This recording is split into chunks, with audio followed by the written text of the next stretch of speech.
വടകരയിൽ സർവകക്ഷി യോഗം സമാപിച്ചു. ലോക്സഭാ തെരഞ്ഞെടുപ്പ് ഫലം വന്നതിന് ശേഷമുള്ള ആഹ്ലാദ പ്രകടനത്തിന് നിയന്ത്രണം, വാഹന പര്യടനത്തിനും അനുവാദമില്ല. കാഫിർ പ്രയോഗത്തിൽ പ്രതിയെ സംബന്ധിച്ച് സൂചന ലഭിച്ചിട്ടുണ്ടെന്ന് പോലീസ്. ഇപ്പോൾ വിശദാംശങ്ങളുമായി കേരള വിഷൻ ന്യൂസ് പ്രതിനിധി റിയാസ് KMR ചേരുന്നു. റിയാസ്, വടകരയിൽ ചേർന്ന സർവകക്ഷി യോഗം സമാപിച്ചു. എന്തൊക്കെയാണ് യോഗത്തിൽ പറഞ്ഞ പ്രധാന കാര്യങ്ങൾ? വടകരയിൽ ലോക്സഭാ തെരഞ്ഞെടുപ്പിനോടനുബന്ധിച്ച് നടന്ന വർഗീയ പ്രചരണം, ഒപ്പം തന്നെ മറ്റ് രാഷ്ട്രീയ ഏറ്റുമുട്ടലുകൾ എല്ലാം തന്നെ വലിയ സംഘർഷ അവസ്ഥയിലേക്ക് കാര്യങ്ങൾ നയിച്ചിരുന്നു.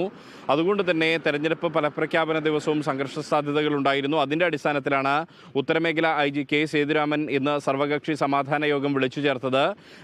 അദ്ദേഹം പങ്കെടുത്തിരുന്നില്ല. പകരം കണ്ണൂർ റേഞ്ച് DIG തോംസൺ ജോസിന്റെ നേതൃത്വത്തിലായിരുന്നു ഈ ഒരു സർവകക്ഷി സമാധാന യോഗം നടന്നത്. CPIM-നെ പ്രതിനിധീകരിച്ച് ജില്ലാ സെക്രട്ടറി P മോഹനും, ഒപ്പം തന്നെ കോൺഗ്രസിനെ പ്രതിനിധീകരിച്ച് UDF-ന്റെ കോഴിക്കോട് ജില്ലാ ചെയർമാൻ K ബാലനാരായണനും, മുസ്ലിം ലീഗിനെ പ്രതിനിധീകരിച്ച് UDF-ന്റെ ജില്ലാ കൺവീനർ അഹമ്മദ് പുന്നക്കലും, ഒപ്പം തന്നെ RMPയുടെ സംസ്ഥാന സെക്രട്ടറി N വേണുവും BJP നേതാക്കളുമൊക്കെ ഈ ഒരു യോഗത്തിൽ പങ്കെടുത്തു. അതിൽ പ്രധാനമായും ഉണ്ടായ ഒരു തീരുമാനം എന്ന് പറയുന്നത്, വടകരയിൽ ഈ തെരഞ്ഞെടുപ്പ് ഫലപ്രഖ്യാപന ദിവസം ആഹ്ലാദ പ്രകടനത്തിന് നിയന്ത്രണമുണ്ട്.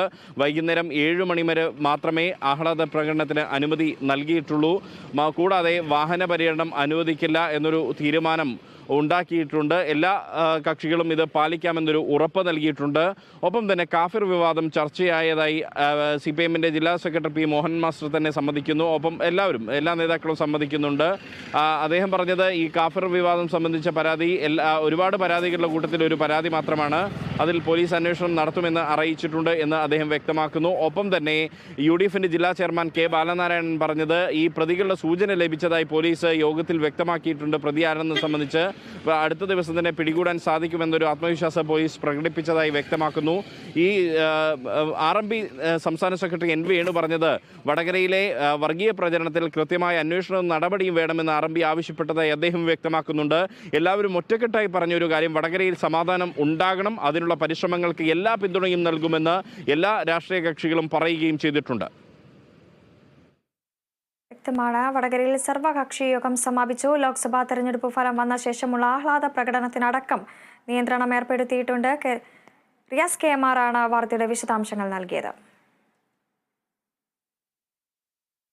ലോകായുക്ത ഭേദഗതിക്കെതിരായ ഹർജിയിൽ രമേശ് ചെന്നിത്തലയ്ക്ക് തിരിച്ചടി. ഹർജിയിൽ പൊതു താൽപര്യമില്ലെന്ന് ഹൈക്കോടതി ഹർജി ചീഫ് ജസ്റ്റിസ് സിംഗിൾ ബെഞ്ചിന് വിട്ടു.